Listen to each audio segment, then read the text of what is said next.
The silverware clinks differently in the kitchen. That's what I remember most from my brother's wedding 3 days ago. How the sound of forks against plates echoed against the stainless steel counters. How the busboys whispered in confusion when they saw me, a woman in a designer dress and pearls, seated on a folding chair next to the industrial dishwasher. How the head chef kept apologizing whenever he rushed past me with trays of perfectly plated meals destined for the real guests in the ballroom. Before we jump back in, tell us where you're tuning in from, and if this story touches you, make sure you're subscribed, because tomorrow I've saved something extra special for you. I'm Samantha. I didn't make a scene when my mother guided me away from the family table. I didn't protest when she explained that couples only were seated in the main reception area. I simply nodded, adjusted my necklace, a gift to myself, when I received my judicial appointment, and followed the catering manager to my solitary table in the corner of the kitchen. For 2 hours, I listened to the muffled sounds of celebration through swinging doors. Toasts to my brother Michael and his new wife Alison. Laughter when my father told his favorite embarrassing stories. Music when they shared their first dance. All while I sat alone, scrolling through emails about the landmark case I was presiding over, pretending this corner of exile was exactly where I wanted to be. But then, something unexpected happened. As dessert was being served, the kitchen. Doors burst open. Alison, a woman I'd met only twice before, stood there in her white gown, scanning the room until her eyes landed on me. "There you are," she exclaimed, loud enough for everyone to hear. "Why on earth is the Honorable Judge Samantha Walker sitting in the kitchen? Everyone's asking where you are." The room fell silent. Even the dishwasher seemed to pause its cycle, and just like that, everything changed. Growing up in Mapleton, Connecticut, I was always the daughter who disappeared into the background. Our modest colonial house on Elm Street was dominated by stronger personalities. My father, James, the surgeon with the booming laugh. My mother, Diana, the local school board president who organized everything and everyone. My older brother, Michael, the high school quarterback turned successful investment banker. And my younger sister, Lily, the artistic one with the infectious smile who could charm anyone within seconds. Then there was me. Quiet, studious. The one who brought books to family barbecues and stayed up late memorizing Latin verbs while my siblings went to parties. "Samantha's just shy," my mother would explain to neighbors, as if my introversion were a condition that needed justification. Nobody seemed to notice that I wasn't shy at all. I simply preferred substance over spectacle. By the time I graduated high school as valedictorian, I had learned that achievements in our family were measured on a sliding scale. Michael's B+ in economics warranted a celebration dinner. My straight A's and academic scholarships earned a distracted, "That's nice, dear," as my mother planned Lily's dance recital. It wasn't that they didn't love me. They just didn't know how to categorize a daughter whose ambitions didn't fit their traditional expectations. Yale Law School took me away from Mapleton, and for the first time, I found myself in a world where my intellect wasn't something to be politely overlooked. Professors recognized my analytical skills. Classmates sought me out for study groups. The editor of the Law Review personally recruited me after reading my first-year paper on constitutional interpretation. Slowly, I found my voice in classrooms and courtrooms, speaking with a quiet authority that commanded attention. My family attended my law school graduation with genuine pride, though my mother's first question at dinner afterward was whether I'd met any nice young lawyers who might make good husband material. When I explained my plans to clerk for a federal judge and eventually pursue a career in the judiciary, she smiled tightly. "All that education," she sighed, "and no time for a real life." The comment stung more than I let on. In my family's unspoken hierarchy, career achievements without the accompanying spouse and children were viewed as somehow incomplete, especially for daughters. My father had proudly introduced Michael as my son, the banker, at his country club for years. I wondered if he would ever say, "my daughter, the judge," with the same inflection. The years passed in a blur of 18-hour workdays, case files, and career milestones. I clerked for Judge Rosemary Harrington, a pioneering woman on the Second Circuit who became my mentor and friend. I joined the U.S. Attorney's Office, where I prosecuted complex financial crimes. Later, I moved to private practice at Goldstein and Meyer, specializing in constitutional law and appellate work. At 36, I argued my first case before the Supreme Court, and won. Each step forward in my career seemed to push me one step further from my family's understanding. Holiday gatherings became exercises in translation as I tried to explain my work in terms they might find relatable. My mother would listen politely before changing the subject to Michael's new house or Lily's gallery opening. Even my accomplishments became filtered through their specific lens. Samantha won some big case, my father announced at Thanksgiving the year I won at the Supreme Court. Something about corporate regulations. It was actually a landmark First Amendment case that had made national headlines, but I just passed the potatoes and didn't correct him. When Senator Martinez called about the judicial nomination, I was reviewing briefs in my office. The vetting process was exhaustive. Every paper I'd written, every case I'd argued, every speech I'd given scrutinized for potential controversy. Constitutional scholars debated my judicial philosophy in law review articles. Former clients and colleagues were interviewed about my temperament and ethics. The Senate confirmation hearings lasted 3 days. I answered questions with the measured precision that had become my professional trademark. When the final vote came, 58-42 in favor, I sat alone in my apartment, watching on C-SPAN with a glass of champagne and takeout sushi. The next day, the New York Times ran a profile, Samantha Walker, America's newest judicial voice. I mailed copies to my parents and siblings, along with a short note. My mother called to say they'd put it on the refrigerator, next to a pizza delivery menu and Lily's latest exhibition flyer. My investiture ceremony was small but dignified. Judge Harrington helped me don the black robe for the first time, her eyes bright with unshed tears. "Remember," she whispered, "this isn't just cloth. It's responsibility made tangible." My family attended, looking somewhat out of place among my legal colleagues. My father kept checking his watch. My mother repeatedly explained to anyone who would listen that they never expected bookish Samantha to end up doing something so important.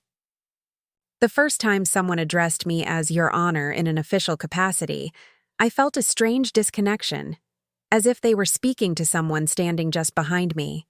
But gradually, I grew into the role and the responsibility it carried.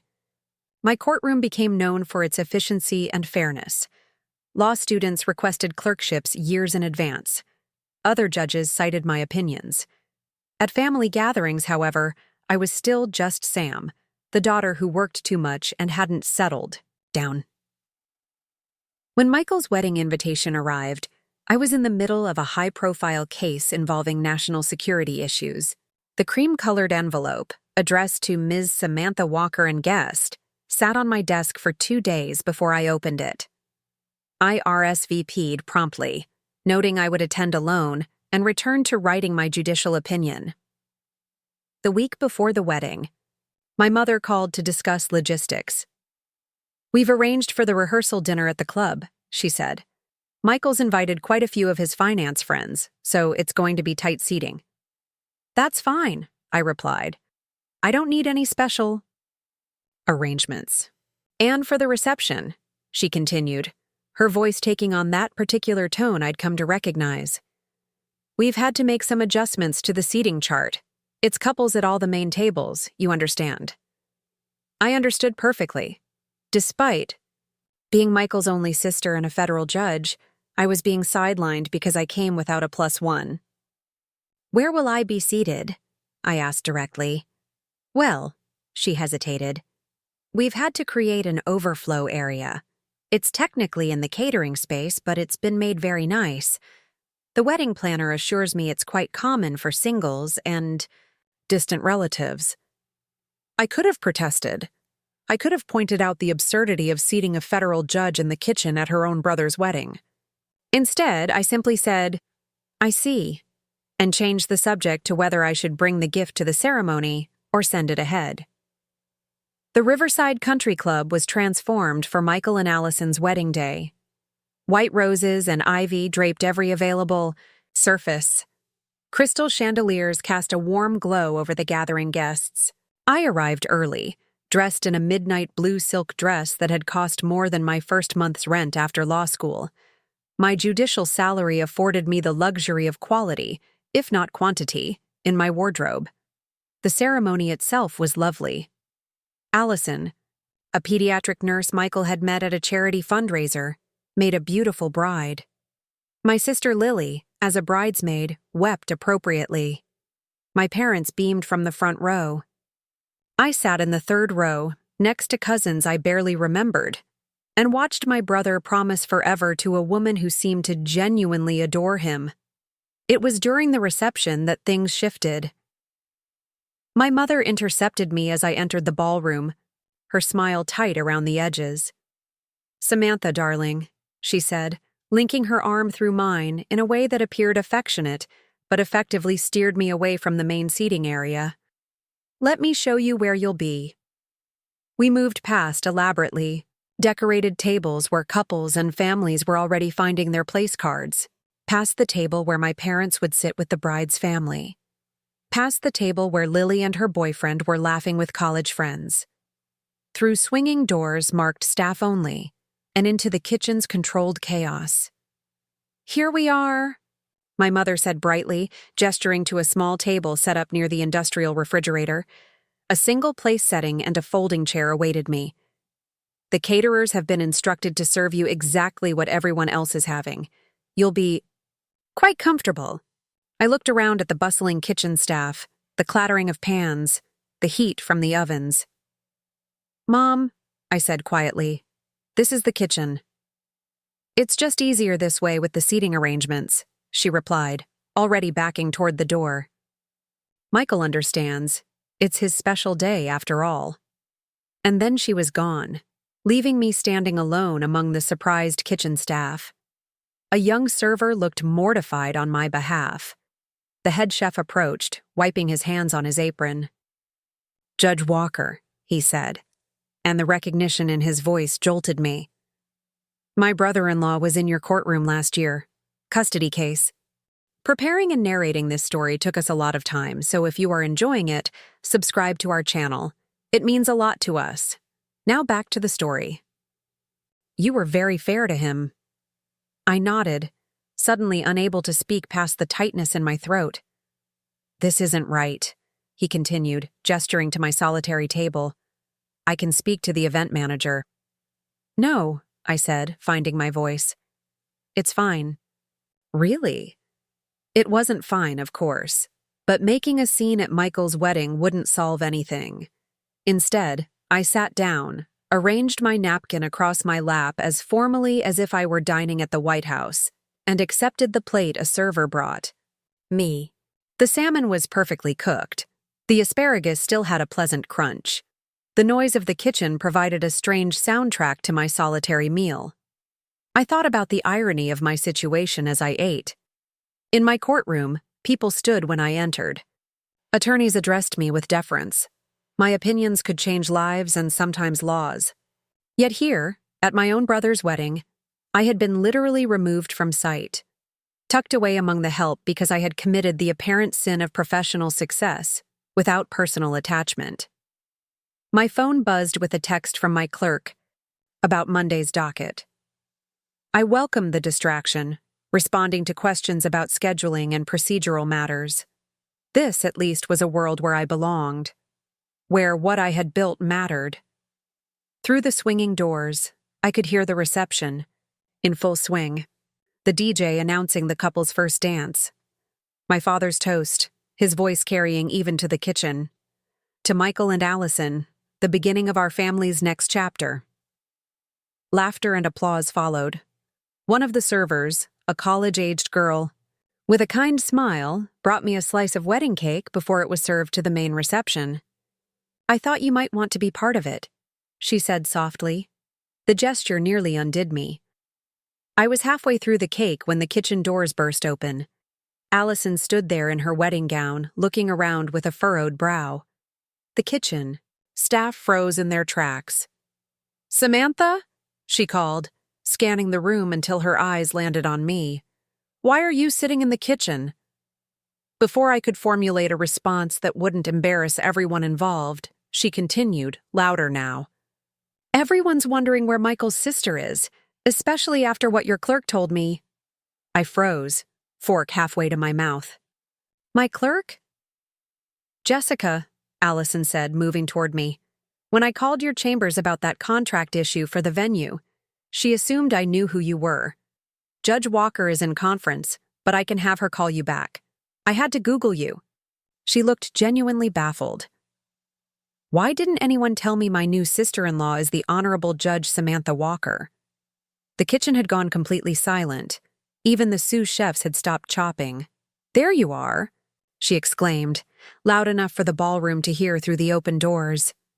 "Why on earth is the Honorable Judge Samantha Walker sitting in the kitchen? Everyone's asking where you are."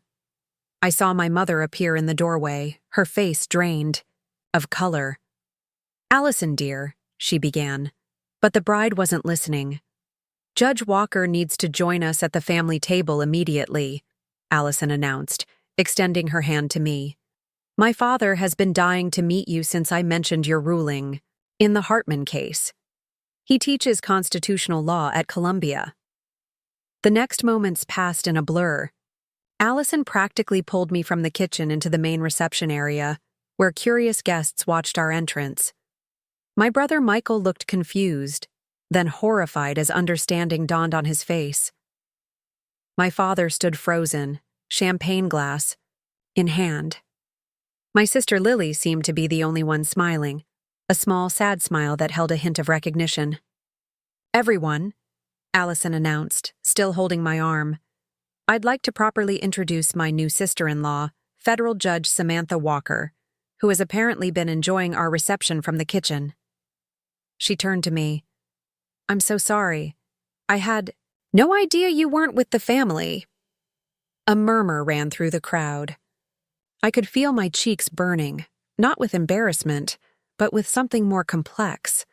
The strange sensation of being suddenly visible after years of careful erasure. "There must have been some confusion with the seating chart," my mother said, loudly, attempting damage control. "A last-minute change." "Mom," Michael interrupted, his voice unusually sharp. "You told me Sam was fine with the kitchen arrangement." Another ripple of whispers spread through the guests. I stood there, acutely aware of every eye upon me, of the absurdity of the situation, of the years of silent accommodation that had led to this moment. Professor Gilbert, Alison's father, approached with his hand extended. "Judge Walker," he said warmly, "your dissent in United States versus Morgenstern was brilliant. I teach it every semester." And just like that, my worlds collided. Here, in the middle of my brother's wedding reception, surrounded by family who had never fully seen me, a stranger was acknowledging the work that defined me, the achievements that had shaped my life while my family remained politely disinterested. "Thank you," I said simply, shaking his hand. Alison was already directing the catering staff to bring another chair to the family table. "Right between me and Michael," she insisted, "where you should have been all along." As I took my new seat, I caught my mother's eye across the table. For once, she looked uncertain, even slightly ashamed. My father studied his menu card with unusual intensity. Only Lily reached over to squeeze my hand under the table, a silent gesture of solidarity from the sister who perhaps understood more than I'd realized. "I didn't know," Michael said quietly, leaning toward me. "About the kitchen, about your work, any of it." "You never asked," I replied, keeping my voice low and even, the same tone I used when delivering difficult rulings, from the bench. The band began playing again. Conversations resumed around us. The moment of revelation passed into the blur of wedding festivities, but something had shifted, like the first hairline crack in a foundation that had long been assumed solid. For the remainder of the reception, I maintained the composure that had become my professional hallmark. I smiled for photos, engaged in polite conversation, and even joined the dance floor when Michael extended his hand for a sibling dance, a tradition I hadn't known was planned. As we moved awkwardly to Stevie Wonder's "Isn't She Lovely," he leaned close, his cologne expensive and unfamiliar. "Sam, I honestly didn't know they put you in the kitchen," he whispered, his expression genuinely troubled. "Mom just said you were fine with alternative seating." I looked at my brother, the golden child, the automatic recipient of our parents' pride, and realized he wasn't being disingenuous. In our family's carefully maintained narrative, my marginalization had been so complete that even Michael didn't notice it anymore. I had become a footnote in my own family's story, my absence from the main text unremarkable. "It's your wedding day," I said simply. "Let's not worry about it now." But as the night wore on, the weight of years of similar slights pressed against my chest. The countless family gatherings where my achievements were mentioned briefly before moving on to more interesting topics.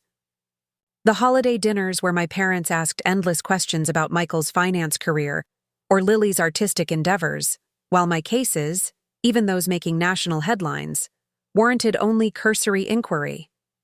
The constant, subtle implication that my professional success was somehow a consolation prize for a personal life deemed insufficient by their standards. Professor Gilbert sought me out later, eager to discuss my recent ruling on a Fourth Amendment case. His genuine interest in my legal reasoning was almost disorienting in this context. A stark reminder that outside my family's orbit, what I did mattered. What I had built was significant. As we discussed constitutional interpretation, I noticed my father watching from across the room, his expression unreadable. By midnight, as the reception wound down, fatigue had settled deep in my bones. I slipped away without lengthy goodbyes, taking a hotel car back to the Marriott where I'd booked a room for the weekend. In the quiet of the elevator, I finally allowed my shoulders to drop, my public face to fade. The woman who stared back at me from the mirrored wall looked tired but dignified. A stranger to the family that had gathered tonight, but intimately familiar to the attorneys who appeared in my courtroom, the clerks who assisted with my cases, the colleagues who respected my opinions. In my room, I kicked off my heels and checked my messages. 3 emails from my judicial assistant about Monday's docket. A text from my clerk reminding me about a sentencing hearing. A voice message from Judge Harrington asking how the wedding had gone. And an unexpected text from Lily. "We should talk tomorrow. Breakfast?" I responded with a simple 9 a.m. before changing into pajamas and collapsing into bed. Sleep didn't come easily. The events of the evening replayed in my mind. The kitchen, table, Alison's surprise, my family's discomfort at being exposed. Part of me wanted to dismiss it all as trivial compared to the weighty matters I dealt with professionally. Another part recognized that what had happened tonight was merely the visible manifestation of a dynamic that had shaped my entire life. Morning arrived with rain pattering against the hotel windows. I dressed in casual clothes, jeans, and a cashmere sweater, so different from my judicial robes or the structured suits I wore beneath them. At 8:57, I was seated in the hotel restaurant, a pot of Earl Grey steeping at my table. Lily arrived precisely at 9, her artistic sensibilities evident even in her rain attire. A vintage trench coat and patterned scarf that somehow looked both carefully chosen and effortlessly thrown together. "You look tired," she said by way of greeting, sliding into the chair opposite mine. No preamble, no social niceties. This directness was one of the few traits we shared. "Long night," I replied, pouring tea into her cup. She studied me over the rim of her mug. At 32, Lily was the baby of the family, the free spirit who had rejected our father's pressure to pursue medicine and our mother's attempts to guide her toward something practical. Her photography had gained recognition in the art world, her exhibitions regularly featured in galleries across New England. Unlike me, she had managed to make her family proud while following her own path, a balancing act I had never mastered. "Last night was bullshit," she said finally, her voice low but intense. "What they did to you. It's always been like that, but seeing it so literal. You in the actual kitchen. It was too perfect a metaphor even for me." I hadn't expected this level of awareness from Lily. In our adult lives, we'd maintained a cordial but distant relationship, our worlds too different for regular connection. "It's not important," I said automatically, the response I'd conditioned myself to give whenever my family's behavior caused pain. "Don't do that," Lily countered, leaning forward. "Don't downplay it. That's what they want. What they've always wanted. For you to accept being treated as less than because it makes them comfortable." Her perception caught me off guard. I was accustomed to being the observant one, the one who noticed patterns and motivations, who weighed evidence carefully before forming conclusions. To have my sister articulate something I had felt but never fully acknowledged created a strange vulnerability. "When did you become so insightful?" I asked, attempting to deflect with humor. "When I started therapy 3 years ago," she replied bluntly. Turns out growing up as the golden child comes with its own baggage. Less obvious than being the forgotten middle child, but still damaging. We sat in silence for a moment, the rain creating a gentle soundtrack to our unexpected moment of connection. "I've been watching it happen our whole lives," Lily continued. "The way they dismiss your achievements because they don't fit their narrative. The way they've convinced themselves and tried to convince you that professional success without a traditional family structure is somehow incomplete." She paused, stirring her tea. "You know what's ironic? I've been dating Elise for almost a year." I blinked, processing this new information. "Elise, your gallery manager?" Lily nodded. "Mom and Dad think she's my roommate. I haven't corrected them because I'm not ready for that conversation yet. But watching them seat a federal judge, their own daughter, in the kitchen because she came to a wedding alone? It makes me wonder why I bother trying to maintain their good opinion at all." The waitress arrived to take our breakfast orders, providing a moment to collect my thoughts. When she left, I studied my sister with new eyes. "I didn't know," I said simply. "That's the point," Lily replied. "None of us really knows each other. We're all playing the roles we were assigned. You're the serious, career-focused one who never has time for a real life. I'm the artistic, free-spirited one who just needs to settle down eventually. Michael's the perfect son who did everything right. It's like we're characters in a play Mom and Dad wrote, and we just keep reciting our lines." Her words resonated more deeply than I wanted to admit. For years, I had accepted my positioning within the family as something fixed and unchangeable, a reality to be managed rather than challenged. I had built a life of significance outside their understanding and told myself it was enough. "What happened after I left last night?" I asked, changing the subject slightly. Lily's mouth curved into a small, satisfied smile. "Dad got cornered by Professor Gilbert, who spent 30 minutes singing your praises. Apparently, you're something of a legal celebrity in certain circles." Mom kept trying to join their conversation, nodding along as if she'd been following your career closely all along. It was performative, but also revealing. "I think they genuinely didn't understand the magnitude of what you've accomplished." "And Michael?" "Conflicted," Lily said after a moment's consideration. "Alison read him the riot act in private. I overheard part of it. She was horrified that his family would treat you that way. I think it's the first time he's had to confront the family dynamic from an outsider's perspective." Our food arrived, avocado toast for Lily, eggs Benedict for me. We ate in thoughtful silence for a few minutes, the weight of unspoken family history settling between us. "What are you going to do?" Lily finally asked. It was a simple question with complicated answers. As a judge, I was accustomed to deliberation, to weighing all factors before rendering a decision. In my courtroom, I could take days or weeks to consider a ruling. Family matters didn't afford such luxury. I'm not sure yet, I admitted. I have a full docket waiting for me back in Hartford. Real problems that need solving. This is a real problem too, Lily pressed. Your relationship with your family. Your relationship with yourself. I glanced up, surprised by her persistence. What would you recommend, counselor? I asked wryly. Don't attorney-client privilege me, she retorted. I'm talking as your sister. For once, let's actually be sisters. Something shifted then. A tectonic movement so subtle it could almost be missed, yet significant enough to change the landscape between us. For 38 years, I had accepted the isolation within my family as the price of my chosen path. Now, unexpectedly, Lily was offering a different possibility. I'm going back to the city this afternoon, I said. I have sentencing hearings tomorrow that can't be rescheduled, but perhaps we could talk more regularly, not just at holidays or weddings. Lily's smile was worth the vulnerability the offer had cost me. I'd like that, she said, reaching across the table to squeeze my hand briefly. And Sam?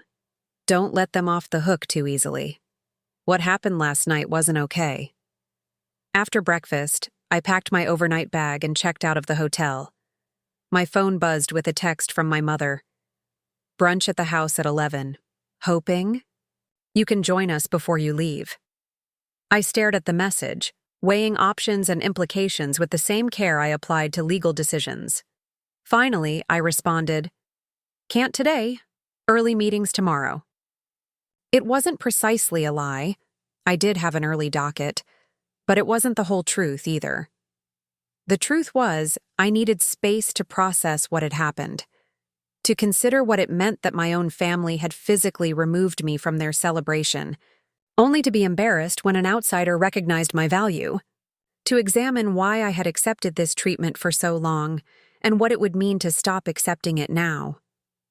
The drive back to Hartford gave me 3 hours of solitude to think. Rain gave way to patchy sunlight as I crossed the state line, my thoughts moving between the personal and professional with increasing clarity. By the time I reached my downtown apartment building, I had reached a conclusion of sorts, not a final judgment, but at least a preliminary ruling. Sunday evening was my traditional time for reviewing the coming week's cases. I settled into my home office, surrounded by law books and framed copies of significant opinions I had authored. Here, in this space, my identity was clear and unchallenged. As I reviewed briefs and precedents, the familiar rhythm of legal analysis provided comfort and perspective. Just before midnight, I took out a legal pad, old habits from law school persisting despite digital alternatives, and began to write. Not a judicial opinion this time, but a letter to my parents. Clear, dispassionate, factual. I outlined the pattern of behavior I had observed over decades, the consistent minimization of my professional achievements, the subtle but persistent implication that my life choices were somehow deficient. The culmination of these attitudes in my physical removal from the family celebration to the kitchen. I didn't write with anger or accusation, but with the measured precision that characterized my legal writing. When I finished, I read it over twice, then set it aside. I wouldn't send it immediately. Judicial temperament demanded reflection before action, but the exercise had clarified my thoughts. Monday morning arrived with the familiar routine of preparing for court. My robe, freshly pressed, waited on the wooden hanger in my chambers. My clerks had arranged the day's files in order of appearance. The courtroom deputy reviewed the schedule, with me noting potential issues with 2 of the afternoon cases. This world, with its protocols and purpose, wrapped around me like armor. Good morning, Your Honor, the attorneys said in unison as I entered the courtroom. All rose, as mandated by tradition and respect for the position I held. I acknowledged them with a nod before taking my seat on the bench. Be seated, I said, my voice carrying the authority that came not from volume, but from the weight of law, an institution behind it. We'll begin with United States versus Camarillo. For the next 8 hours, I was fully immersed in the work that defined me. I listened to arguments, questioned inconsistencies, ruled on objections, and delivered a sentencing decision in a complex fraud case that had occupied much of the previous month. In this room, my competence was assumed. My authority was unquestioned. My words mattered. The contrast with my position at the wedding reception could not have been more stark. When court adjourned at 6:15 p.m., I returned to my chambers to find 17 messages waiting. 16 were professional, colleagues, attorneys, my judicial assistant. One was from Michael. "Can we talk?" He had texted. About last night, about a lot of things.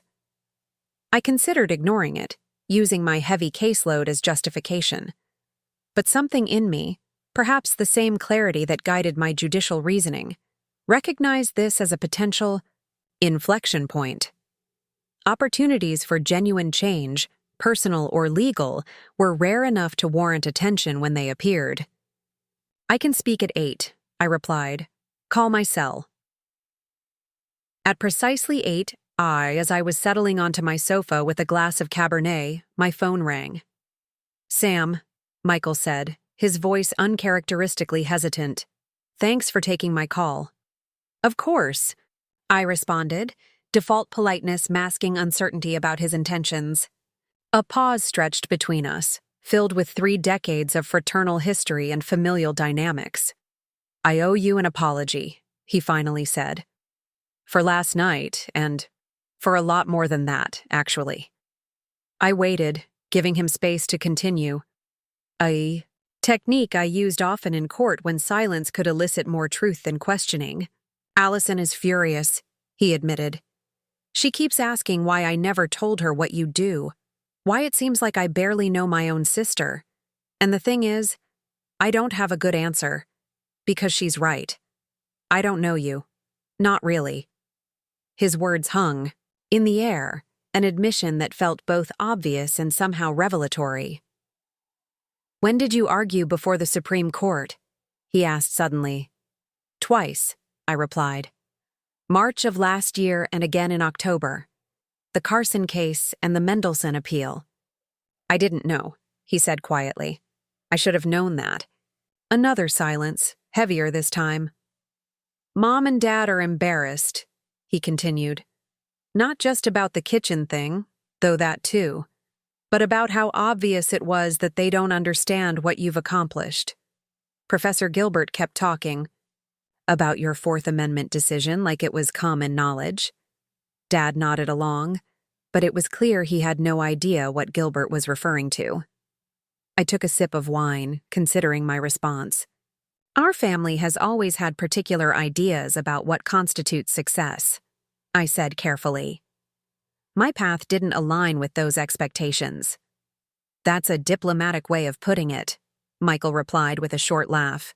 "You always were the careful one."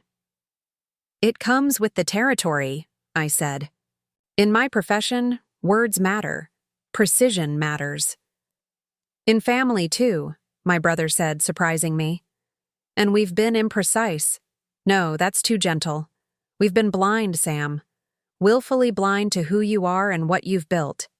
The admission was unexpected. In our family's unspoken hierarchy, Michael had benefited most from the status quo. His acknowledgement of its fundamental unfairness represented a shift I hadn't anticipated. "I've been thinking about it all day," he continued, "about how we talk about your work versus mine, how Mom introduces us to her friends, how holiday conversations always center around my projects or Lily's exhibitions, rarely your cases. Even, though objectively, what you do affects more lives than either of us." I remained silent, processing this new awareness from someone who had never before seemed to notice the disparity. "I looked you up online today," he admitted. "Read articles about your rulings. Found that profile in Judicial Review from last year.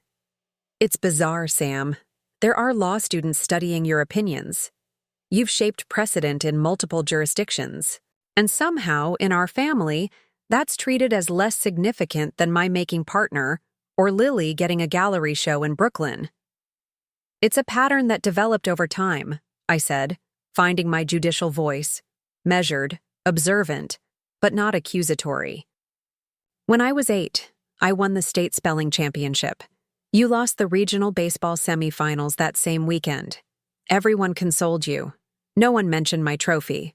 When I graduated first in my class from Yale Law, Lily had just sold her first major photography series. Mom spent more time talking about her work at my graduation dinner than my academic honors. It's not a single event, it's a lifelong pattern of prioritization. I'm sorry, Michael said simply. I benefited from that pattern without questioning it. That makes me complicit. The apology, straightforward and without qualification, caught me off guard. In court, apologies often came with justifications attached, diminishing their sincerity and impact. My brothers didn't. What happens now?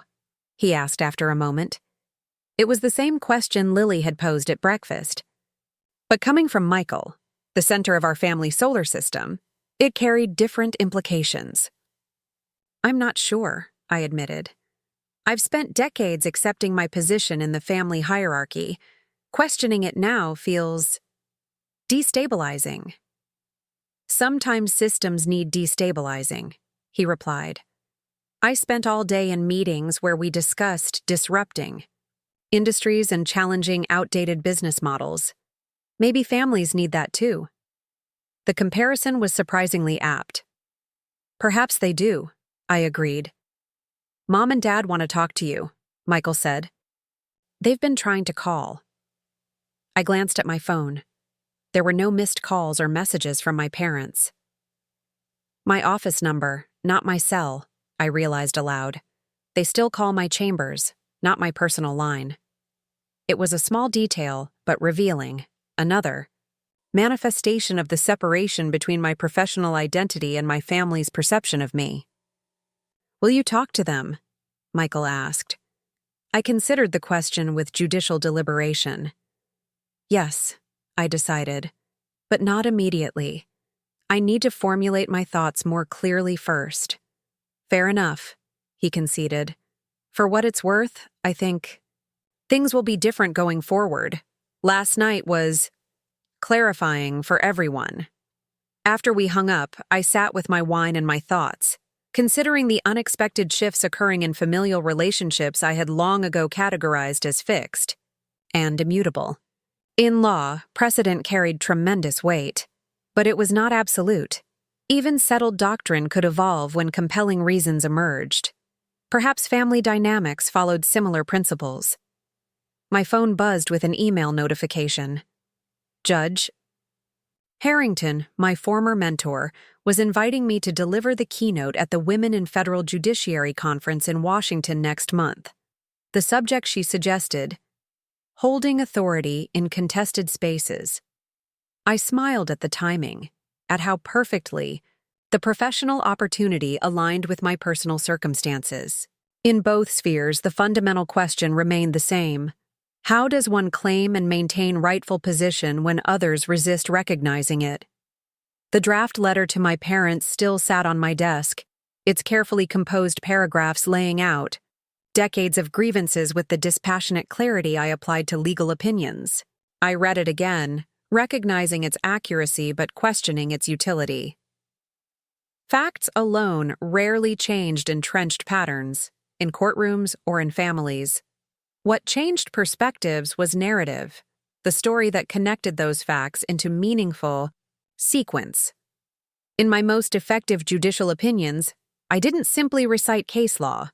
I wove it into a compelling rationale that made the conclusion feel not just legally correct, but intuitively right. I set aside the original letter and began again, this time focusing not on cataloging injustices, but on illuminating their impact. Not seeking apology, but understanding. Not demanding change, but inviting reflection. Dear Mom and Dad, I wrote, Last weekend provided an opportunity for me to reflect on my place within our family and how it contrasts with my place in the broader world. I think it's time we had an honest conversation about that contrast and what it has meant for all of us. I continued writing well past midnight, revising and refining with the same care I gave to judicial opinions. When I finally finished, I sealed the letter in an envelope but didn't address it immediately.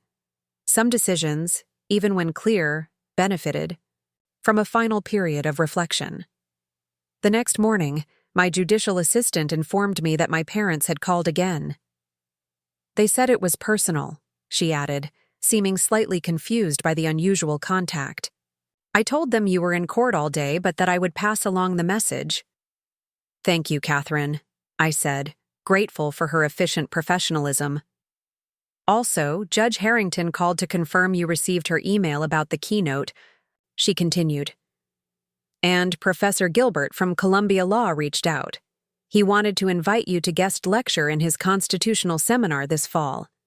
I nodded, recognizing the parallel tracks of my life converging in unexpected ways.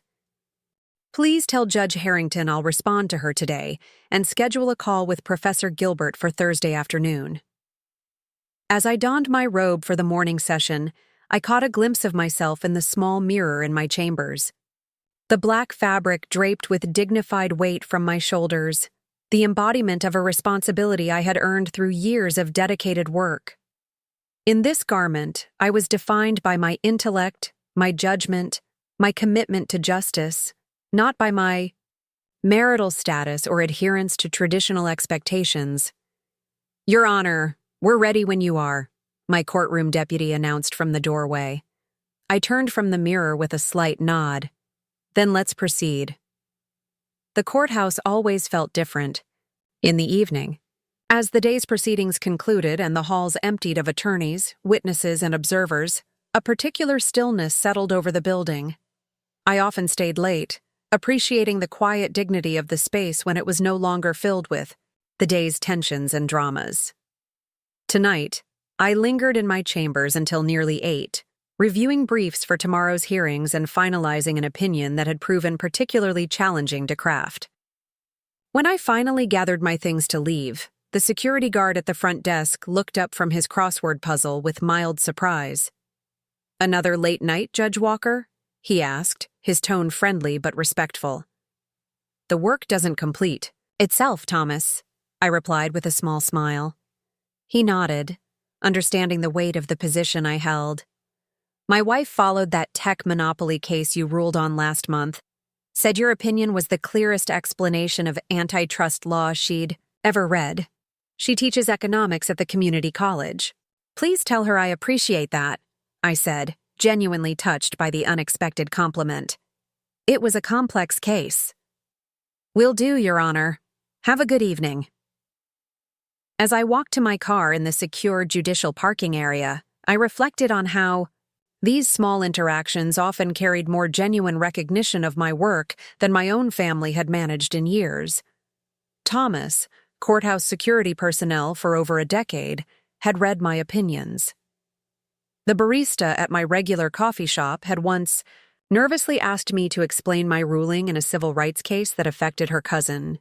My dry cleaner proudly told customers I was his judge whenever I came to pick up my clothing. Yet, at my brother's wedding, I had been seated in the kitchen, rendered as invisible as possible until external recognition forced my family to acknowledge my position. The drive home through Hartford's evening traffic gave me time to consider the shifts occurring in my family relationships. Lily's unexpected alliance, Michael's surprising apology, my parents' repeated attempts to reach me, changes that would have seemed impossible just days ago. At home, I changed out of my work attire into comfortable loungewear and warmed up leftover Thai food from the weekend. My condo, on the 12th floor of a downtown building, offered views of the city lights and the distant curve of the Connecticut River. The space was meticulously organized but personal. Law books sharing shelves with literary fiction, framed. Black and white photographs of places I'd visited. A small collection of art glass I'd acquired over years of travels.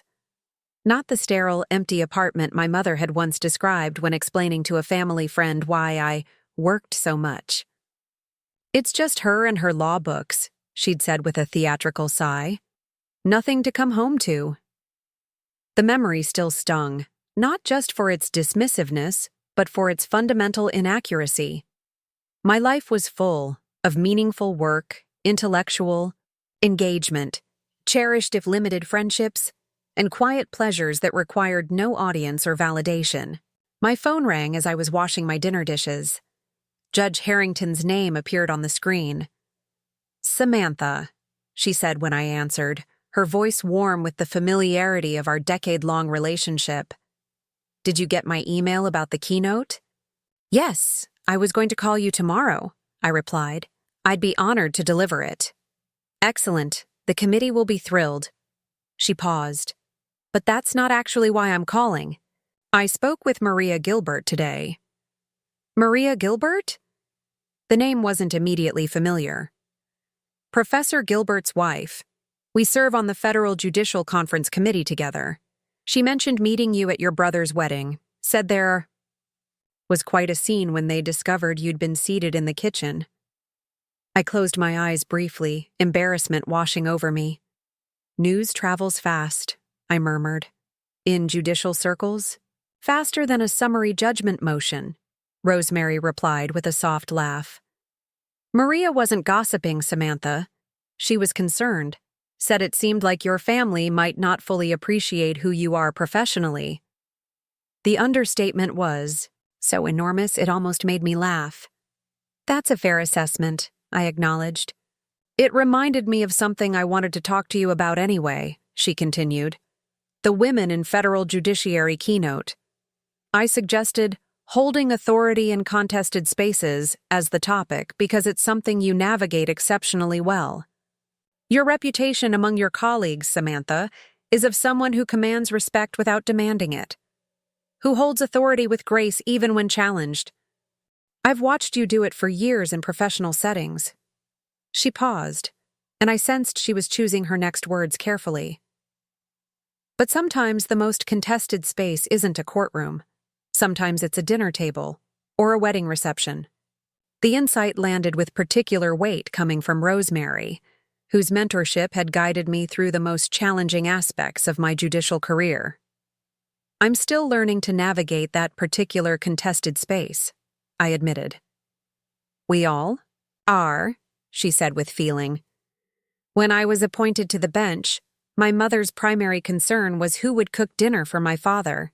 30 years later, she introduces me to her friends as my daughter, the judge, with such pride you'd think she'd personally drafted all my opinions." I smiled at the image. What changed? Time, partially. But also, I stopped accepting the diminishment. Not aggressively, not with ultimatums, but with clear boundaries and consistent reinforcement of my reality. She paused. "It's like training the attorneys who appear in your courtroom. You don't have to shout or sanction to establish expectations.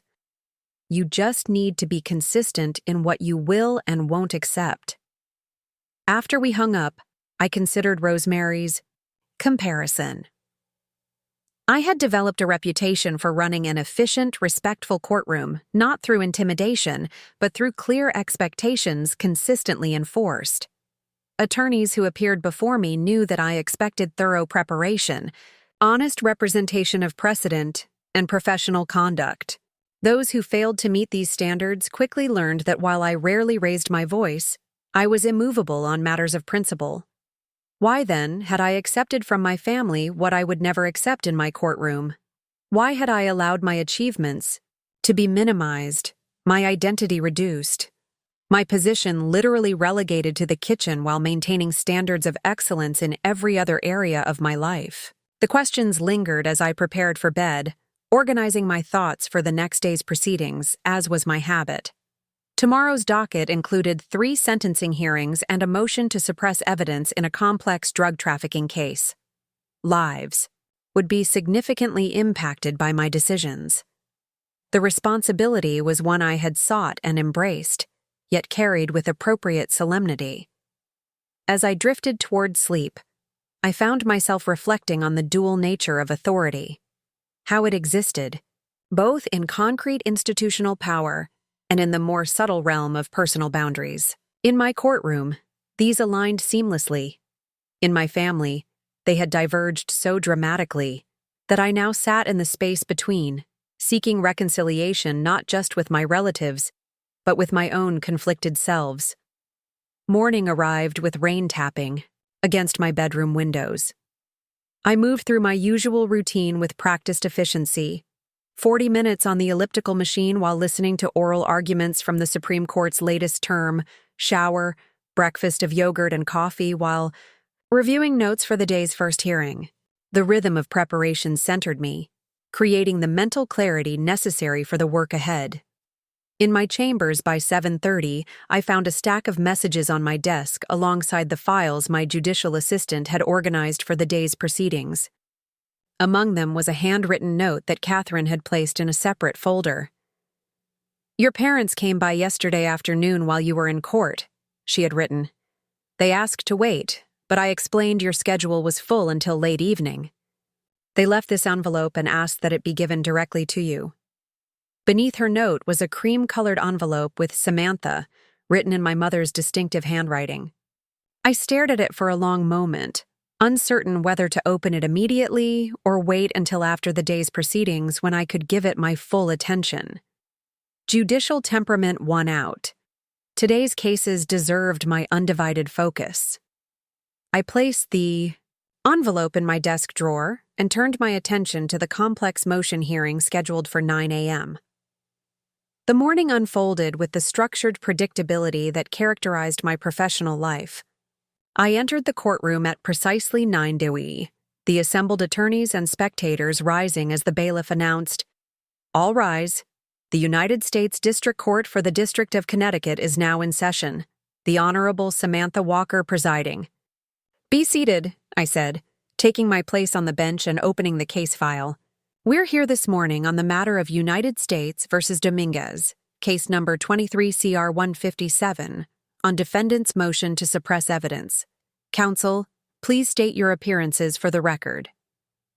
For the next 3 hours, I listened as defense. Counsel argued that evidence seized during a search of their client's warehouse should be suppressed due to deficiencies in the warrant application. The prosecution countered that the warrant fell within established Fourth Amendment parameters. Both sides cited precedent, including, I noted with private irony, one of my own opinions from 2 years prior. I questioned both attorneys rigorously, probing weaknesses in their arguments, clarifying factual ambiguities, ensuring that the legal standards were properly applied. "I'll take this matter under advisement," I concluded when both sides had fully presented their positions. "Expect a ruling within 7 days. We'll take a 15-minute recess before the sentencing hearings scheduled for this afternoon." In my chambers during the break, I dictated notes on the motion hearing while the arguments remained fresh in my mind. The legal issues were nuanced, requiring careful balancing of Fourth Amendment protections against legitimate law enforcement interests. This was the work that energized me, the careful weighing of competing principles, the application of constitutional standards to messy human realities, the responsibility of ensuring that power was exercised within proper constraints. My phone buzzed with a text message from Lily. "Mom and Dad dropped by your chambers yesterday. Did you get their letter?" I sent a quick reply. "Yes, but haven't read it yet. Court all day." Her response came immediately. "They're staying in Hartford until tomorrow. Apparently took a hotel room downtown. They seem, I don't know, different?" This information was unexpected. My parents rarely visited Hartford, preferring that I come to them in Mapleton for holiday gatherings or family events. The fact that they had not only come to the courthouse but were remaining overnight suggested a seriousness I hadn't anticipated. "I'll read their letter tonight," I texted back. "Court until 5. The afternoon sentencing hearings proceeded without unusual incident. In each case, I listened to arguments from both sides, victim impact statements where applicable, and statements from the defendants themselves. Sentencing represented perhaps the most direct exercise of judicial power. The authority to deprive another human being of liberty required both legal precision and human understanding. I delivered each sentence with clear explanation of the factors considered, conscious of the impact my words carried for defendants, victims, and families alike. By the time court adjourned at 4:45, mental fatigue had set in. I returned to my chambers, removed my robe, and sat at my desk to review notes for tomorrow's proceedings before retrieving my parents' letter from the drawer where I'd placed it that morning. The envelope contained not a letter, but a greeting card, the kind sold in upscale stationery stores, with a watercolor painting of a bridge on the front. Inside, my mother's handwriting filled the blank space. "Dearest Samantha," she had written, "words cannot express how deeply sorry we are for what happened at Michael's wedding. There is no excuse for having seated you away from the family. It was wrong, and the shame we feel is profound. But the greater shame, which we are only now beginning to understand, is how this incident reflects a pattern of failing to see and honor who you are and what you have accomplished. Professor Gilbert spoke about your judicial opinions with such respect and admiration that it forced us to confront our own ignorance about the work that defines your life. We don't expect your forgiveness immediately. What we ask for is an opportunity to begin again, to learn about the life you've built, to understand the work you do, to know our daughter as she truly is, not as we have imagined her to be. We are staying at the Marriott downtown through tomorrow evening. If you are willing, we would very much like to see you, on your terms, at your convenience. With love and regret, Mom and Dad." I read the note twice, searching for the defensive justifications or subtle guilt-inducing phrases that typically characterized my mother's communications about sensitive subjects. Finding none, I felt a complex mixture of emotions: skepticism about whether this apparent insight would last, hope that perhaps real change was possible, and a quiet grief for the decades of recognition I had never received. After several minutes of reflection, I texted my sister, "Read the letter. They seem sincere." "They are," she replied quickly. "I've never seen them like this." Mom actually used the phrase, "we were wrong," without adding any qualifiers. It's like witnessing a solar eclipse. Her gentle humor eased some of the tension I felt. "What do you think I should do?" I asked, surprising myself with the question. I rarely sought advice on personal matters, accustomed to relying on my own judgment. "Have dinner with them," Lily suggested. "Neutral territory, short-time commitment. See if this newfound awareness survives actual conversation." The recommendation was sensible, striking a balance between opportunity and protection. "I'll think about it," I replied. I finished my court preparations for the following day, then gathered my things to leave. The courthouse had emptied while I worked, the halls quiet except for the distant sound of vacuum cleaners as the evening cleaning crew began their routine. As I walked to my car, I made a decision. "I can meet for dinner at 7, I texted my parents. "Antonio's on Main Street." My mother's response came within seconds. "We'll be there. Thank you, Samantha." Antonio's was a small Italian restaurant I frequented occasionally when working late, close to the courthouse, with excellent pasta, and a quiet atmosphere that allowed for conversation without straining to be heard. I arrived at 6:55, deliberately early to select a table that offered both privacy and easy exit if needed. The maitre d' greeted me by name and led me to my preferred corner booth. "Your usual Pinot Grigio, Judge Walker?" he asked as I settled into my seat. "Yes, thank you, Marco. Are you expecting company tonight? You usually dine alone when you come from the courthouse." "My parents," I replied, surprising myself with the faint nervousness I felt at the admission. He nodded with a slight smile. "I'll bring a wine list. For them as well." My parents arrived precisely at 7, my father holding the door for my mother as they entered the restaurant. They spotted me immediately. and I observed their approach with the detached analytical eye I had developed through years on the bench. My mother appeared more hesitant than usual, missing the confident social smile she typically wore in public settings. My father seemed older somehow, his shoulders slightly stooped in a way I hadn't noticed at the wedding. "Samantha?" my mother said as they reached the table, uncertainly hovering between formal handshake and familial embrace. "Mom. Dad." I stood, accepting their brief hugs before gesturing for them to be seated. "Thank you for coming to Hartford." "Thank you for meeting us," my father replied, his voice carrying an unusual gravity. "We know your schedule is demanding."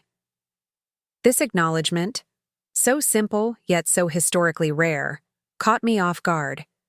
Throughout my career, my parents had treated my professional obligations as somehow optional, expressing disappointment when I couldn't attend family functions due to court schedules or case demands. This small recognition of the weight of my responsibilities represented a notable shift. Marco appeared with my wine and menus for my parents. "Would you like to hear the specials?" he asked after introducing himself. As my father ordered a glass of Chianti and my mother requested still water with lemon, I observed the familiar rituals of restaurant dining creating a structured beginning to what promised to be an awkward conversation. We discussed the menu briefly, ordered appetizers to share, and commented on the restaurant's pleasant ambiance, safe topics that delayed the more difficult discussion ahead. "This is nice," my mother said after Marco departed with our orders. "Do you come here often?" "Sometimes after long court days," I replied. "It's close to the courthouse." "Your court," my father said, the phrase seeming to catch in his throat slightly. "We sat in on a hearing yesterday afternoon. The bailiff let us in the back after we explained we were your parents." This information surprised me. "You watched proceedings in my courtroom?" My mother nodded. "A sentencing hearing for some financial crime. We didn't understand all the legal terminology, but we understood enough." She paused, twisting her napkin slightly. "You were so authoritative. Everyone in that room looked to you with such respect." "That's the position," I said automatically, deflecting as I had always done when directly confronted with recognition of my achievements. "No," my father countered with unexpected firmness. "We've met other judges socially through the club. It's not just the position. It's you, Samantha. The way you handled that courtroom. The clarity of your questions. The way you spoke to the defendant. Firm but not unkind. Even when you sentenced him to prison, there was a humanity in how you explained your reasoning." I sat back slightly, unsure how to respond to this detailed observation of my judicial demeanor from my father, who had historically shown minimal interest in the substance of my work. "Why have you never come to court before?" I asked, the question emerging before I could moderate it. My parents exchanged glances, a silent communication, passing between them that echoed decades of marriage. My mother spoke first. "We told ourselves it was because we didn't want to intrude, that your work was private, separate from family." She hesitated. "But the truth, which we've been forced to examine these past few days, is that we didn't make the effort to understand your world because it didn't fit our expectations for your life." The candor was unprecedented, leaving me momentarily speechless. "We had certain ideas about success and happiness," my father continued when I didn't immediately respond. "Particularly for our daughters.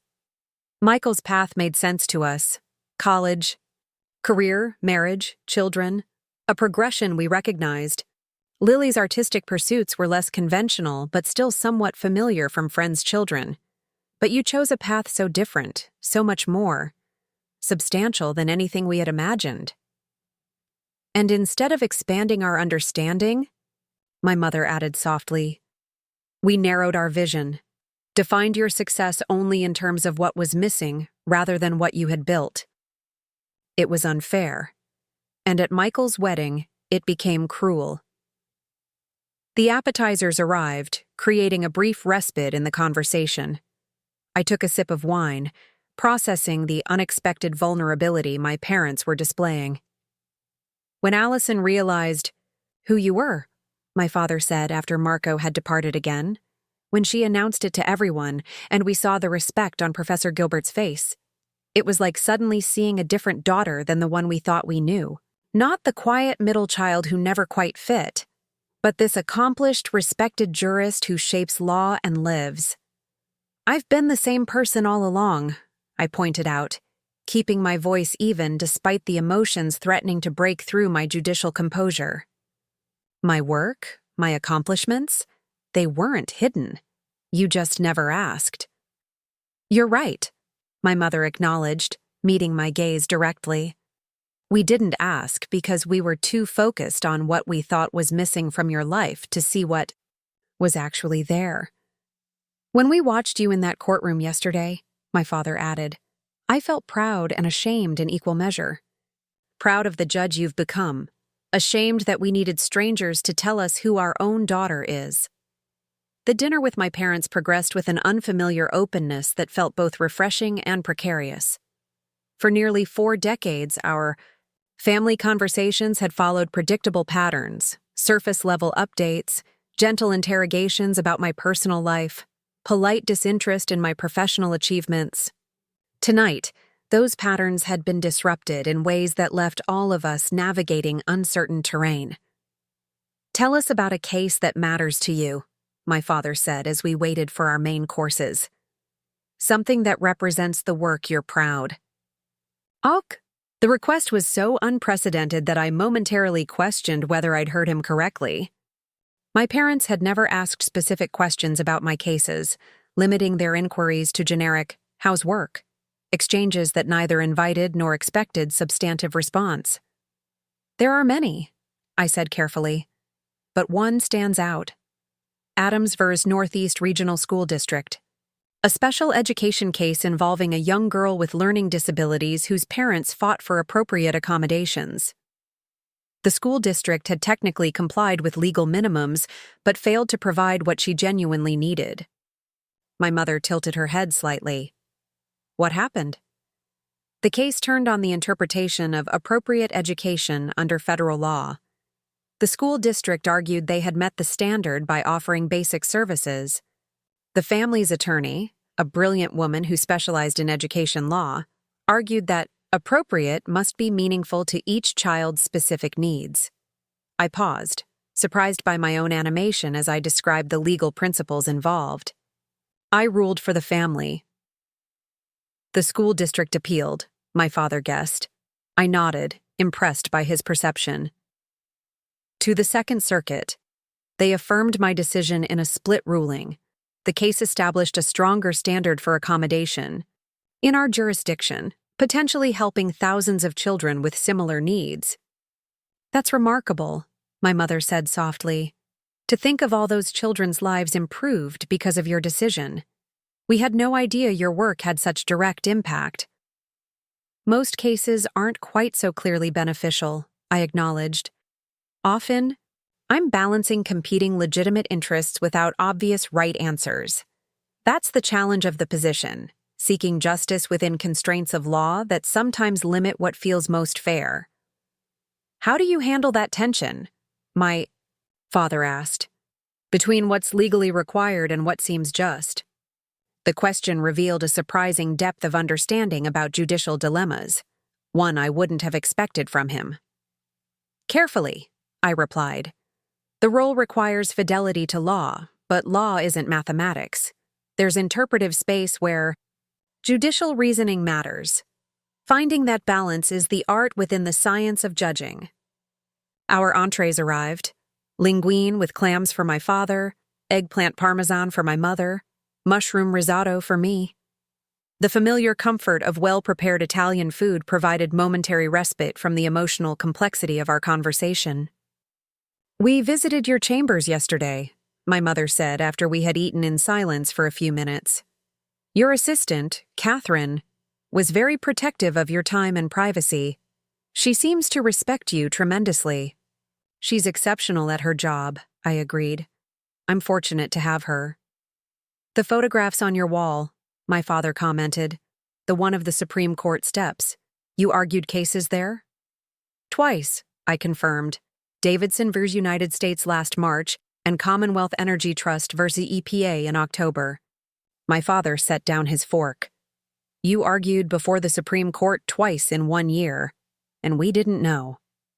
It wasn't a question, but a statement of recognition, an acknowledgement of the magnitude of what they had missed.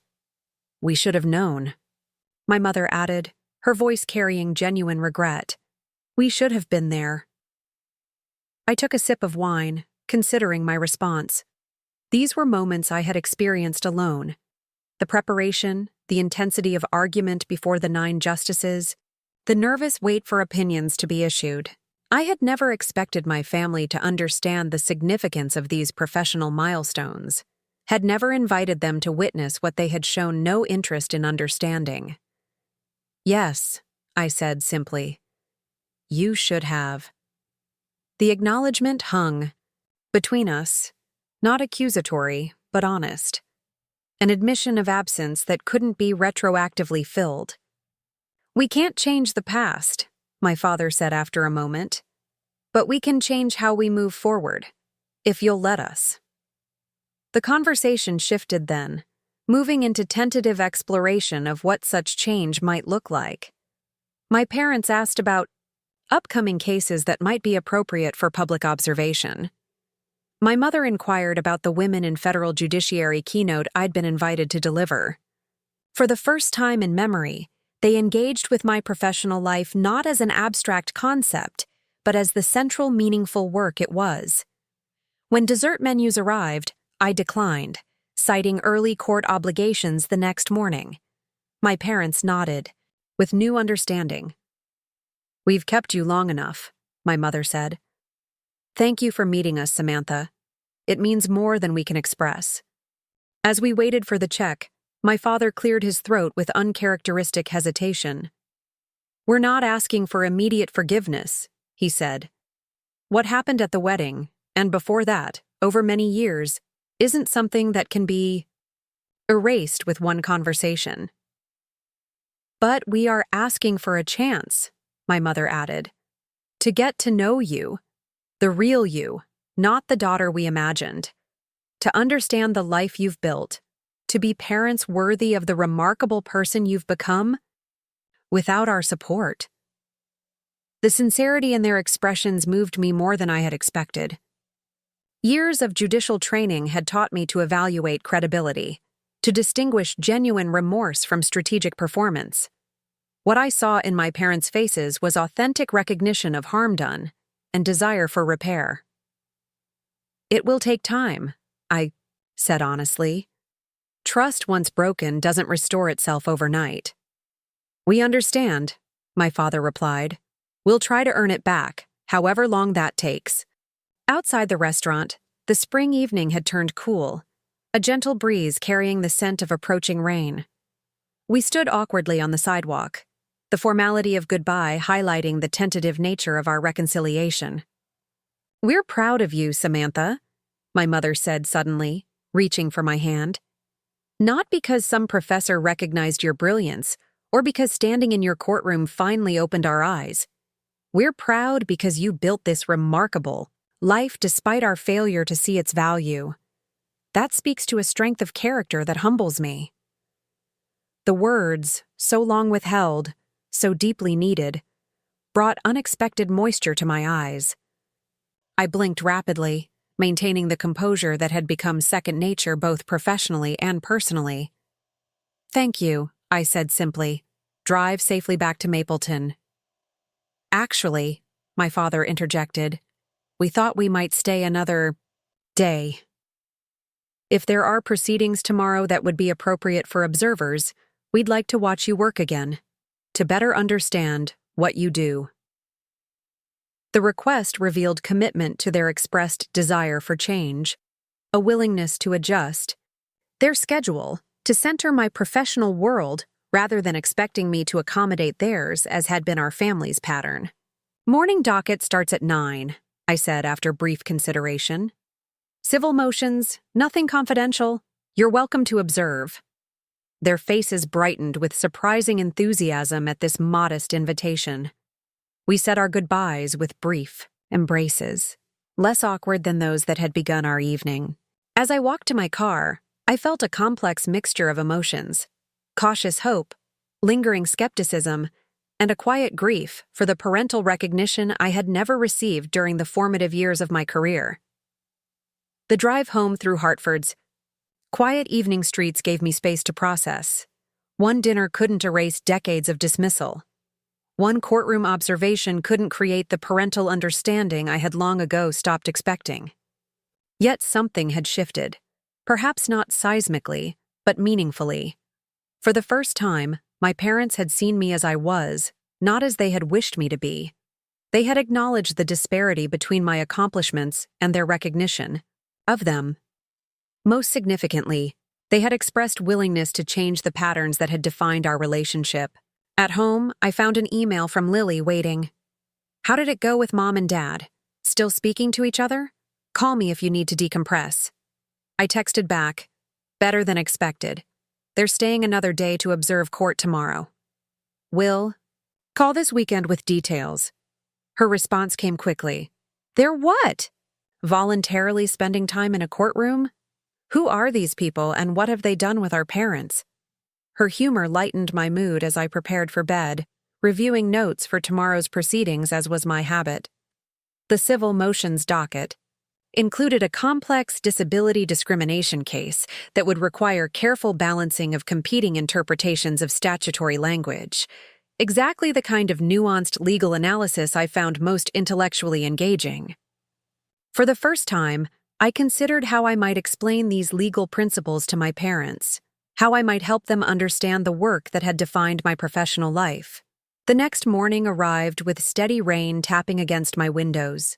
I dressed with particular care, selecting a charcoal suit with subtle pinstripes and a deep burgundy blouse, professional attire that subtly signaled authority without ostentation. A judge's appearance contributed to the gravity of proceedings, a lesson Judge Harrington had impressed upon me early in my judicial career. "The robe creates visual equality among judges," she had explained during my investiture. "But beneath it, how you present yourself still matters, particularly for women on the bench.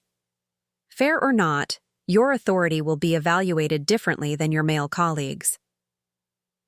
In my chambers by 7:45, I found Catherine already organizing files for the day's proceedings, her efficiency one of the many qualities that made her invaluable.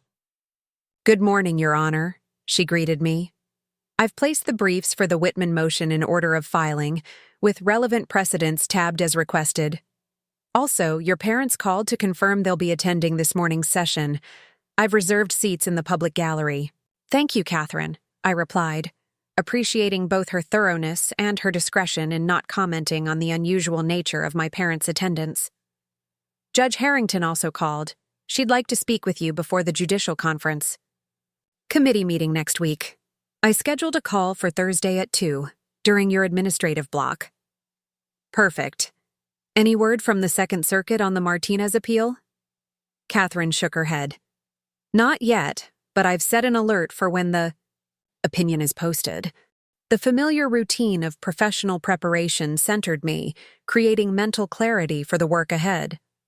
By 8:50, I had reviewed all materials for the morning's proceedings, made notes on particular questions to raise during arguments, and centered myself for the public performance aspect of judging.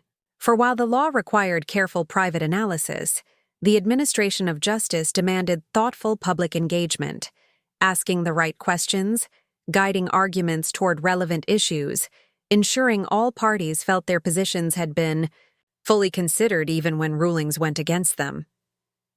At precisely 9 I entered the courtroom through the door behind the bench. The bailiff called for all to rise, and I took my place, surveying the assembled attorneys, parties, and observers. My parents sat in the back row, looking slightly out of place among the law students and junior associates who typically occupied the public gallery during routine proceedings. "Be seated," I instructed, opening the first case file. "Good morning, counsel. We have 6 matters on today's civil motion calendar. We'll begin with Whitman versus Hartford Financial Group, case number 22-CV-473, on plaintiff's motion to compel production of internal communications. Counsel, please state your appearances for the record. As the attorneys identified themselves, I noted my mother leaning slightly forward, watching with unexpected intensity. My father sat beside her, his posture unusually erect, attention focused on the proceedings. Their presence created an odd doubling of consciousness. I was simultaneously the federal judge presiding over complex litigation and the daughter whose parents were, for the first time, witnessing her professional capability with genuine interest. The Whitman matter involved allegations of disability discrimination by a financial institution against a long-term employee who had developed multiple sclerosis. The plaintiff's attorney had moved to compel production of internal communications about accommodations and performance evaluations, arguing they were essential to establishing discriminatory intent. The defense counsel claimed privilege for certain communications and argued others were irrelevant to the claims at issue. Mr. Davidson, I addressed the plaintiff's attorney, your motion seeks a broad category of communications spanning 5 years. The standard under Rule 26 requires that discovery be proportional to the needs of the case. How do you justify this temporal scope given the specific claims in your complaint? For the next 40 minutes, I questioned both attorneys rigorously, probing weaknesses in their positions, clarifying factual ambiguities, and guiding the discussion toward the specific legal standards governing discovery disputes. The exchange required precise knowledge of civil procedure, relevant precedent on privilege exceptions, and practical understanding of how electronic communications were typically managed in corporate environments. I'll grant the motion in part, and deny in part, I ruled after full consideration of the arguments. Communications directly addressing plaintiff's accommodation requests and performance evaluations for the 2-year period prior to termination shall be produced, including those between HR and senior management. Communications solely between counsel and management remain privileged. Mr. Davidson, please prepare an order reflecting these parameters for my review by Friday. Both attorneys nodded, accepting the compromise position with professional equanimity. As they gathered their materials to make way for the next case, I glanced briefly toward the public gallery. My father was nodding slightly, his expression thoughtful. My mother appeared to be taking notes in a small notebook, an unexpected detail that momentarily disrupted my judicial composure. The remaining cases proceeded efficiently: a motion for summary judgment in a contract dispute, a discovery extension request in a complex commercial litigation, a motion to dismiss for failure to state a claim in a consumer protection matter. Each required different legal analysis, different questions, different applications of precedent.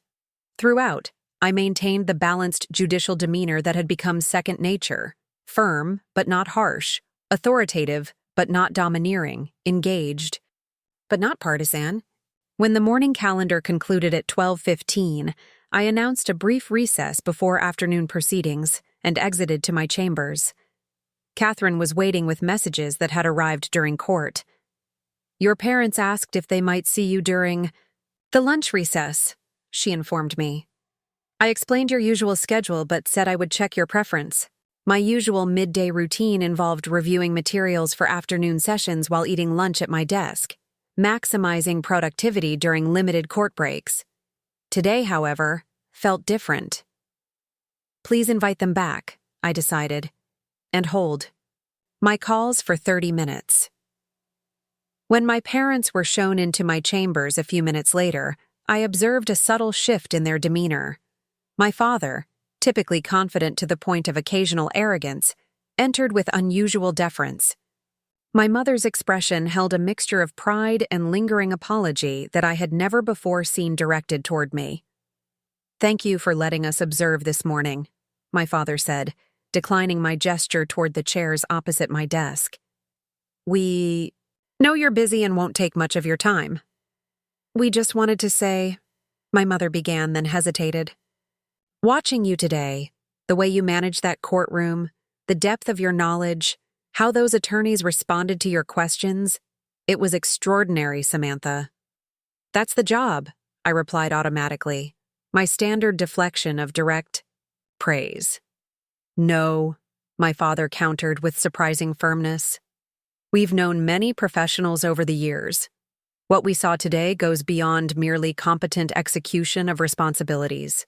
The intellectual rigor you demonstrated, the way you identified, the core issues buried in complex legal arguments. It was masterful. The genuine admiration in his voice, so different from the polite disinterest that had characterized his historical responses to my professional achievements, created an unfamiliar warmth in my chest. Thank you, I said simply. We won't keep you from your preparation, my mother added, seeming to intuitively understand my usual lunchtime routine. But your father has a question, if you don't mind. I turned expectantly toward him. The disability case this morning, he said. How do you balance the individual employee's needs against the business's operational requirements? As a judge, where do you find that line? The question revealed thoughtful engagement with the substantive issues at play, a level of interest I had never experienced from my father regarding my work. The legal standard provides a framework, I explained. Reasonable accommodation is required unless it creates undue hardship for the employer. But applying that standard requires careful, factual analysis in each case. What's reasonable depends on specific circumstances, and undue hardship isn't. Merely inconvenience or minor cost. My father nodded, absorbing the explanation with unexpected concentration. And you determine those boundaries case by case. With guidance from precedent, I confirmed. Previous decisions help establish parameters, though each situation presents unique factors. It's weighty work, my mother observed quietly. Consequential in ways we never fully appreciated. Her comment acknowledged years of dismissal with simple clarity.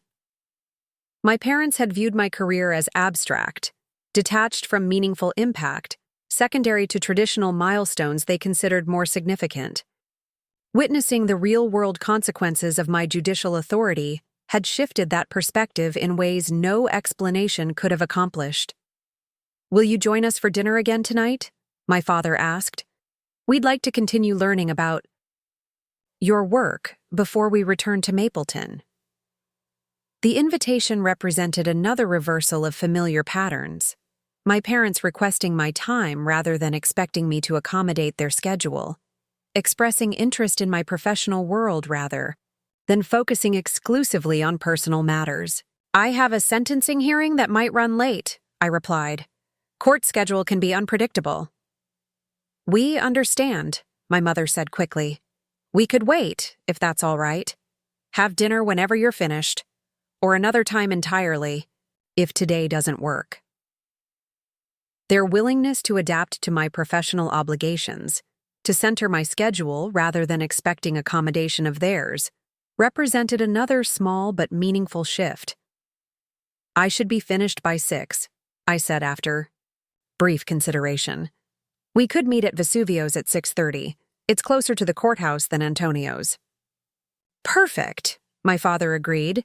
We'll make a reservation and wait for you if court runs long. After they departed, I returned to reviewing materials for the afternoon's proceedings. The sentencing hearing involved a defendant convicted of wire fraud, a former investment advisor who had misappropriated client funds over several years. The case required balancing multiple sentencing factors: the serious nature of the offense, the defendant's lack of prior criminal history, the impact on victims, and the purposes of criminal punishment from deterrence to rehabilitation. Throughout the afternoon hearing, I maintained judicial focus despite awareness of new interest in my work from my parents. When the defense attorney made a particularly emotional plea for leniency based on his client's family circumstances, I considered the argument with appropriate seriousness while remaining mindful of sentencing guidelines and statutory factors.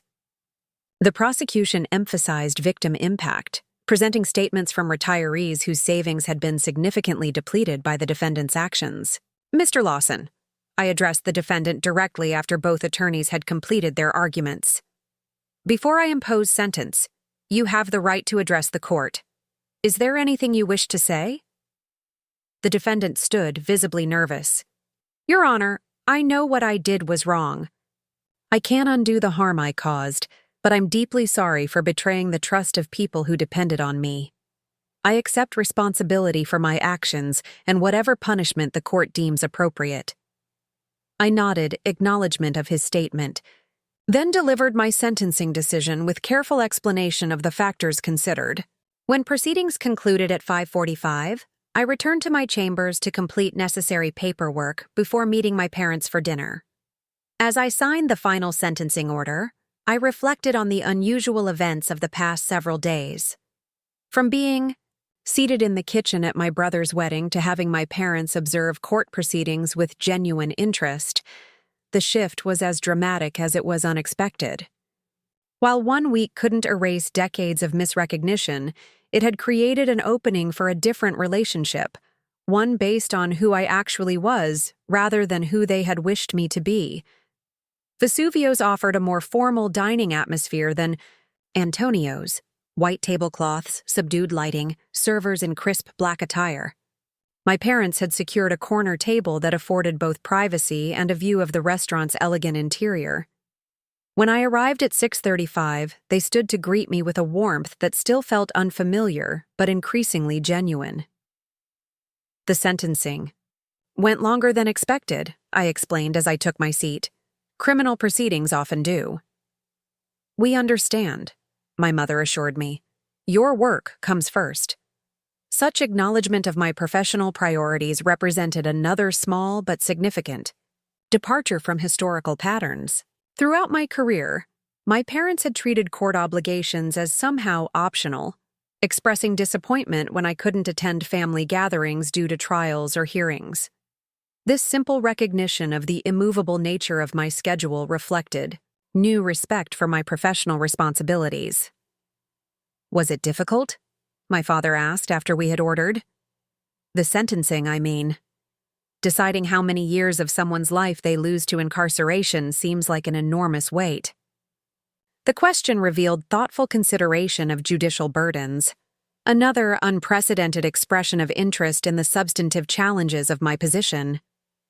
It is, I acknowledged, particularly in cases like today's, where there's real harm to victims but also mitigating factors about the defendant. The guidelines provide a framework, but applying them requires balancing multiple considerations: punishment, deterrence, rehabilitation, protection of the public. How do you separate the person from their actions?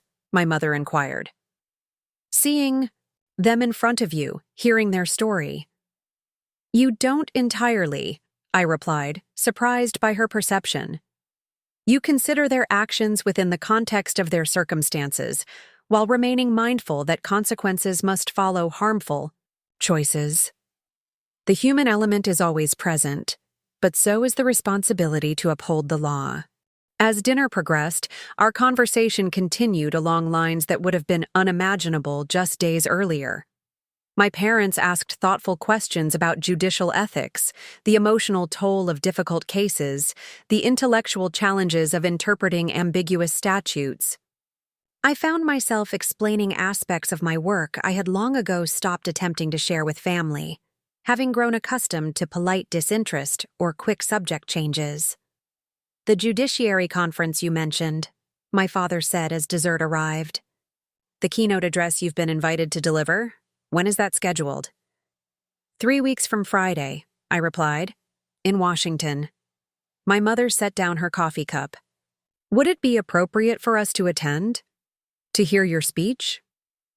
The request caught me entirely off guard. In 14 years on the bench, my parents had never expressed interest in attending any professional event, from my investiture ceremony, which they had treated as obligatory, to awards presentations, which they had often missed due to competing social engagements. It's primarily for judges and judicial staff, I explained carefully. But yes, family members can attend the keynote portion. We'd like to be there, my father said simply, "if you're comfortable with that." I studied their expressions, searching for the familiar signs of obligation rather than genuine interest. Finding none, I felt an unexpected tightness in my throat.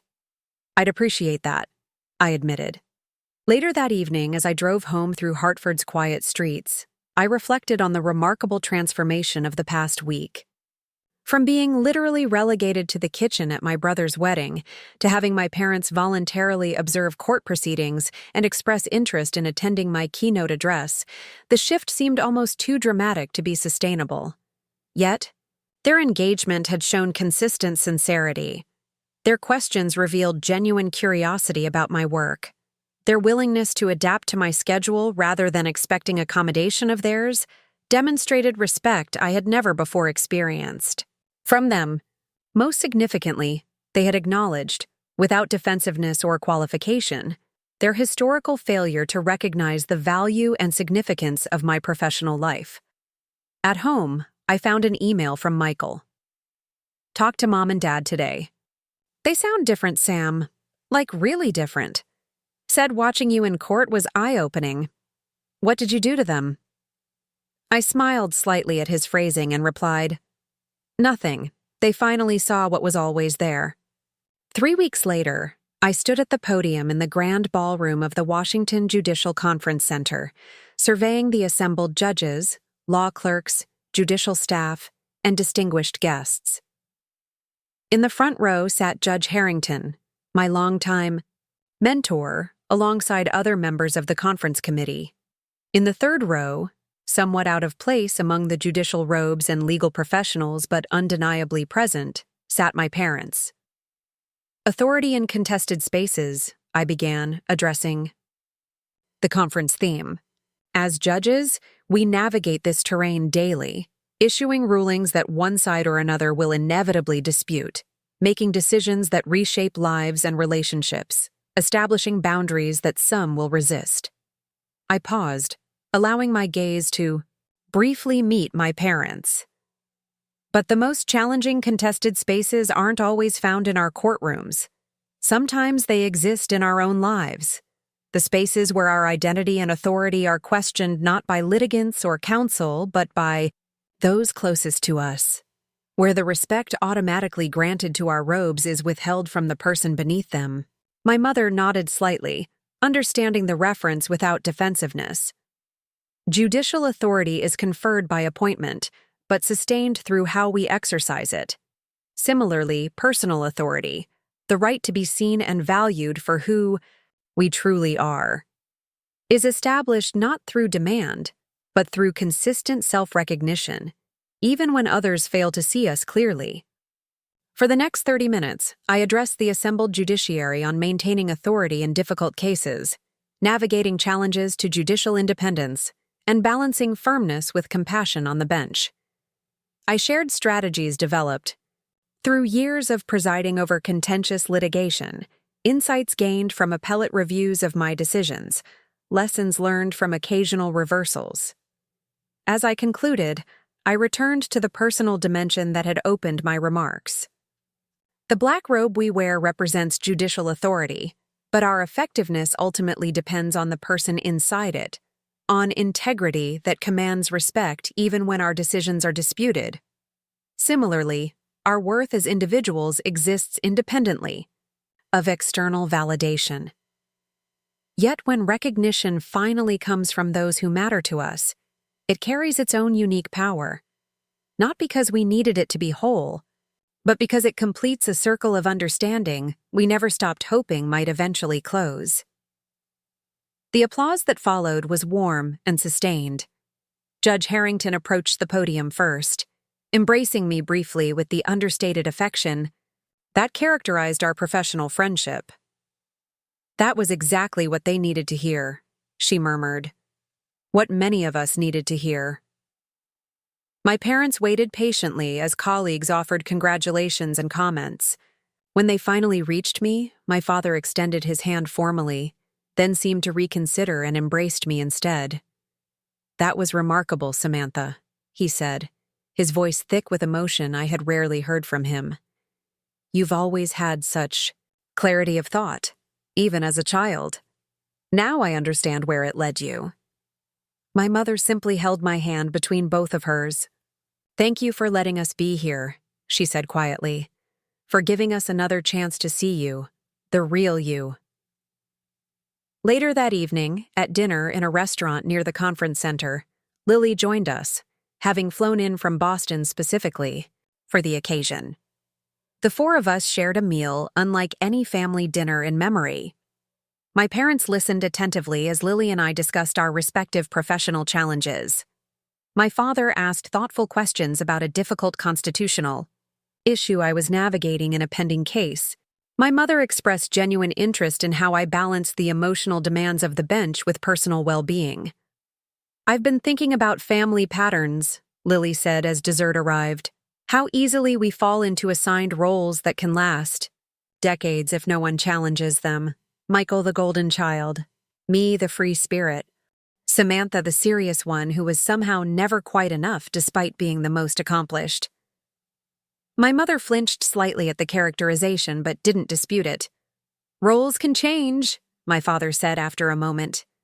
If we're willing to see beyond the stories we've told ourselves about each other. Are you? Lily asked directly. Willing, I mean. Because this week's interest in Samantha's world is meaningful, but patterns run deep. The directness of her question might once have triggered defensiveness or deflection. Instead, my mother considered it thoughtfully. We're learning, she acknowledged, not just about Samantha's work, but about our own failures of imagination, how narrowly we define success and happiness. It will take time to fully unlearn those limitations. But we're committed to that unlearning, my father added with unexpected humility. To seeing both of you, all three of our children, as you actually are, not as reflections of our expectations. Their willingness to acknowledge the work still ahead, rather than expecting immediate forgiveness for past dismissals, felt like the most genuine evidence of change. Real transformation wasn't a single moment of recognition, but an ongoing process of seeing differently, listening more attentively, valuing more expansively. 6 months later, I sat on the bench in my Hartford courtroom, presiding over a complex First Amendment case involving government regulation of digital speech. The legal issues were nuanced, requiring careful balancing of free expression against legitimate public interests. Both sides had presented compelling arguments grounded in constitutional principles and evolving precedent. The court will issue its ruling within 14 days, I announced after final arguments concluded. We're adjourned. As I gathered my notes and prepared to exit to chambers, I noticed my mother quietly slipping out of the back row of the public gallery. Her presence was no longer unusual. She had begun regularly attending proceedings when visiting Hartford, developing genuine interest in the legal principles at play in my courtroom. In chambers, she waited with Catherine's permission, a copy of the Harvard Law Review open on her lap. Your article on judicial independence, she explained, indicating the publication. I'm only halfway through, but your analysis of historical challenges to the judiciary is fascinating. I never realized how fragile the separation of powers can be in practice. The sight of my mother voluntarily reading legal scholarship, engaging with my intellectual world with genuine curiosity rather than perfunctory politeness, represented perhaps the most meaningful change in our evolving relationship. Did today's arguments make sense to you? I asked, removing my robe and hanging it carefully on the wooden stand in the corner of my chambers. Mostly, she admitted. I'm still learning the terminology, but I understood the core conflict between free speech protection and public safety concerns. It's a difficult balance. The most important cases always are, I agreed. That's what makes the work meaningful, finding principled resolution to genuinely challenging questions. I'm beginning to understand why you love it, my mother said, closing the law review. The intellectual rigor, the real-world impact of your decisions, the responsibility of interpreting principles that affect so many lives. It suits you, Samantha. It always did, though we couldn't see it. Her recognition, so long withheld, so deeply meaningful now, warmed me in ways I once would have resisted acknowledging even to myself. "Thank you," I said simply. That evening, as we shared dinner at my apartment instead of a restaurant, another small but significant shift in our relationship, I found myself reflecting on the journey from the kitchen at Michael's wedding to this moment of genuine connection. The path hadn't been straight or simple.